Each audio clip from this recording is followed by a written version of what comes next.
कभी इलेक्ट्रिक गाड़ी चलाई है तो वो एहसास तो पता ही होगा, एकदम शांत, पर जैसे ही पैर एक्सेलरेटर पर रखो एक जबरदस्त तेजी, है ना कमाल। तो आज हम इसी के पीछे की टेक्नोलॉजी को समझने वाले हैं, उस अदृश्य इंजन को जो ये सब मुमकिन करता है। सच में है ना, ये एक कमाल का एहसास। जैसे ही एक्सेलरेटर दबाओ, इंजन की कोई आवाज नहीं, कोई दहाड़ नहीं, बस एक खामोशी और जबरदस्त खिंचाव। तो सवाल ये है कि आखिर ये अदृश्य ताकत, ये साइलेंट पावर आती कहाँ से है? चलिए अगले कुछ मिनटों में इसी सवाल का जवाब ढूंढते हैं। तो चलिए शुरू करते हैं। हमारी कहानी शुरू होती है ठीक उस पल से जब पैर एक्सेलरेटर को छूता है। हम देखेंगे कि कैसे वो एक छोटा सा इशारा पहियों तक पहुंचकर उन्हें घुमा देता है। ये पूरा का पूरा प्रोसेस इतना तेज होता है कि पलक झपकते ही हो जाता है। और यही तो ईवी चलाने के मजे का असली राज है। तो होता क्या है, जैसे ही एक्सेलरेटर दबा, एक sort of digital chain reaction शुरू हो जाता है। यहाँ कोई पुराने केबल या तार वाला सिस्टम नहीं है। वो सिग्नल सीधा गाड़ी के दिमाग तक जाता है। फिर वो दिमाग बैटरी से ठीक उतनी ही पावर खींचता है जितनी की जरूरत है। उस पावर को फिर बदला जाता है, मोटर तक भेजा जाता है और बम, पहिए घूमने लगते हैं। और ये सब पलक झपकने से भी तेज होता है। ठीक है, तो हमने एनर्जी का रास्ता तो देख लिया, पर इस पूरे खेल का असली मास्टरमाइंड कौन है? मिलिए इन्वर्टर से। आप इसे पावर ट्रेन का दिमाग कह सकते हैं। एक ऐसा स्मार्ट मैनेजर जो ये तय करता है कि बिजली कब, कितनी और किस रूप में मोटर तक जाएगी। तो देखिए, इसे समझना बहुत आसान है। बैटरी में जो पावर स्टोर होती है वो होती है डीसी, यानी डायरेक्ट करंट, बिल्कुल वैसी ही जैसी हमारे फोन की बैटरी में होती है। लेकिन ईवी की जो पावरफुल मोटर है, उसे चलने के लिए चाहिए एसी, यानी ऑल्टरनेटिंग करंट। और इन्वर्टर यही वो जादुई बॉक्स है जो इस डीसी को एसी में बदलता है। पर रुकिए, इसका काम सिर्फ इतना ही नहीं है।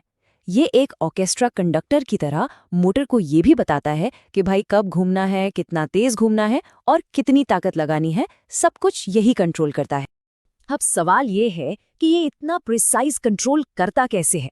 यहाँ एक बहुत ही कूल टेक्निक काम आती है जिसे कहते हैं पल्स विथ मॉड्यूलेशन, या शॉर्ट में PWM। सोचिए कि आपके हाथ में एक लाइट का स्विच है और आप उसे बहुत ही तेजी से ऑन ऑफ कर रहे हैं ताकि बल्ब की रोशनी को कम ज्यादा कर सके। इन्वर्टर भी बिजली के साथ एग्जैक्टली यही करता है, बस 1 सेकंड में हजारों बार। और इसी अल्ट्रा फास्ट स्विचिंग की वजह से मोटर पर इतना कमाल का कंट्रोल मिलता है और हमें मिलती है वो मक्खन जैसी स्मूथ एक्सेलरेशन। अच्छा, अब इस तेज स्विचिंग को और भी नेक्स्ट लेवल पर ले जाने के लिए टेक्नोलॉजी में एक बड़ी क्रांति आई है। हम सिलिकॉन से सिलिकॉन कार्बाइड पर आ गए हैं। सिलिकॉन कार्बाइड को आप एक सुपर हीरो मटेरियल की तरह समझ सकते हैं। ये ज्यादा गर्मी झेल लेता है और बिजली को स्विच करते समय बहुत कम एनर्जी वेस्ट करता है। और इसका नतीजा, एक ज्यादा एफिशिएंट इन्वर्टर। और ज्यादा एफिशिएंट इन्वर्टर का सीधा मतलब है गाड़ी की रेंज ज्यादा और परफॉर्मेंस और भी बेहतर। तो अब हम ये तो समझ गए कि इन्वर्टर बिजली को कैसे कंट्रोल करता है। तो चलिए अब कहानी के अगले हिस्से पर चलते हैं और ईवी के दिल को देखते हैं, यानी कि उसकी इलेक्ट्रिक मोटर। यहाँ हम जानेंगे कि कैसे वो कंट्रोल्ड इलेक्ट्रिसिटी पहियों को घुमाने वाली ताकत में बदल जाती है। यहाँ कोई पेट्रोल का धमाका नहीं होता, सिर्फ मैग्नेटिज्म यानी चुंबकत्व का एक शांत मगर बहुत पावरफुल खेल चलता है। अब देखिए, किसी भी इलेक्ट्रिक मोटर में 2 मेन कैरेक्टर्स होते हैं। पहला है स्टेटर, जैसा कि नाम से ही पता चल रहा है, यह स्टेशनरी रहता है, मतलब अपनी जगह से हिलता नहीं। इसे आप मोटर का स्टेज समझ लीजिए। और दूसरा है रोटर, जो अंदर का घूमने वाला हिस्सा है। ये है हमारी कहानी का असली हीरो। होता यह है कि स्टेटर एक मैग्नेटिक फील्ड बनाता है और रोटर बस उसी की धुन पर नाचने लगता है। तो असली जादू रोटेटिंग मैग्नेटिक फील्ड यानी RMF में छिपा है।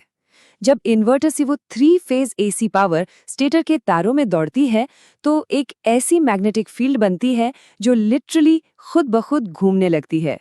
सोचिए, एक अदृश्य बवंडर की तरह जो रोटर को पकड़कर अपने साथ घूमने पर मजबूर कर देता है। कमाल है ना? चलिए इसे 3D में होता हुआ देखते हैं तो और अच्छे से समझ आएगा। देखिए, सबसे पहले फेज A का करंट कॉइल्स के एक सेट से गुजरता है। इससे एक मैग्नेटिक फील्ड बन जाती है। मान दीजिए कि वो ऊपर की तरफ पॉइंट कर रही है, बिल्कुल एक कंपास की सुई की तरह जो नॉर्थ की तरफ इशारा करती है। और फिर 1 सेकंड के छोटे से हिस्से के बाद ही फेज बी का करंट एक्टिवेट होता है जो 120 डिग्री पर है। और ये देखिए, हमारी मैग्नेटिक फील्ड तुरंत घूमकर एक नई पोजीशन पर आ गई। और इसके तुरंत बाद आता है फेज सी, जो इस फील्ड को और 120 डिग्री घुमा देता है। अब ये प्रोसेस ए बी सी इतनी तेजी से रिपीट होता है कि एक लगातार घूमने वाली फोर्स बन जाती है। और यही घूमती हुई मैग्नेटिक फील्ड रोटर को अपने साथ खींचती है। रोटर घूमता है और गाड़ी के पहिए भी घूमने लगते हैं। सिंपल है ना? वैसे ईवीज में आपको आमतौर पर 2 तरह की मोटर्स देखने को मिलेंगी। एक है एसी इंडक्शन मोटर और दूसरी जो आजकल ज्यादा पॉपुलर है वो है परमानेंट मैग्नेट मोटर, जिसे PMSMB कहते हैं। जैसा कि नाम से ही जाहिर है, इसकी रोटर में पहले से ही पावरफुल मैग्नेट्स लगे होते हैं। ये मैग्नेट्स स्टेटर के घूमती हुई फील्ड के साथ एकदम लॉक हो जाते हैं। PMSM मोटर ज्यादा एफिशिएंट होती हैं और अपने साइज के हिसाब से ज्यादा पंच मतलब ज्यादा टॉर्क देती हैं। और यही वजह है कि ज्यादातर नई ईवीज में आपको यही मोटर मिलेगी। तो ठीक है, हमने ये सारी टेक्नोलॉजी तो समझ ली, पर सो व्हाट? मतलब गाड़ी चलाने वाले के लिए इसका असली फायदा क्या है? जवाब 2 शब्दों में है, एफिशिएंसी और सिंप्लिसिटी। मतलब जबरदस्त कुशलता और ऐसी सादगी जो पेट्रोल या डीजल गाड़ियों में मिलना नामुमकिन है। जरा इस नंबर पर गौर कीजिए, 85% से भी ज्यादा।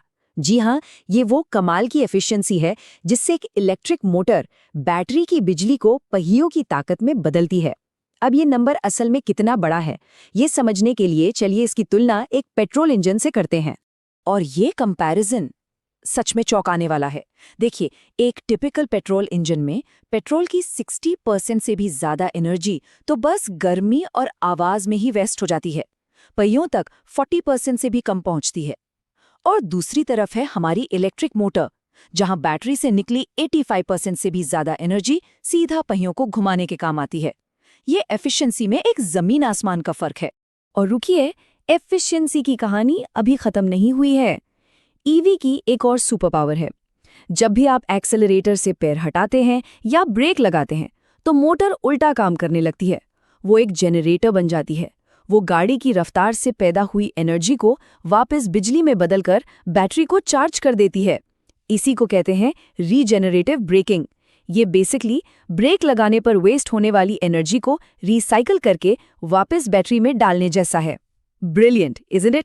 एफिशिएंसी के अलावा जो दूसरी बड़ी चीज थी वो थी सिंप्लिसिटी, यानी सादगी। एक पारंपरिक पेट्रोल इंजन में सैकड़ों मूविंग पार्ट्स होते हैं, पिस्टन, वाल्व्स, गियर्स, पता नहीं क्या क्या। और एक ईवी में 90% कम, जी 90% कम मूविंग पार्ट्स। और इसका मतलब क्या है? सीधा सा मतलब है लेस मेंटेनेंस, खराब होने के चांस कम और ज्यादा रिलायबिलिटी। और ये कहानी यहीं रुकने वाली नहीं है। ये अदृश्य इंजन लगातार इवॉल्व हो रहा है, बेहतर हो रहा है। भविष्य में हमें 800 वोल्ट के सिस्टम देखने को मिलेंगे जिनसे चार्जिंग सुपर फास्ट हो जाएगी।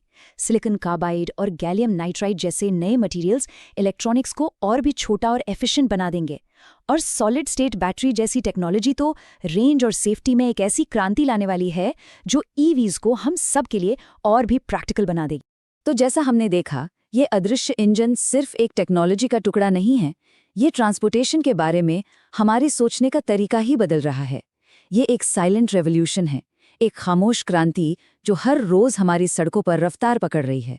और इसके पीछे का विज्ञान जितना पावरफुल है उतना ही एलिगेंट भी है।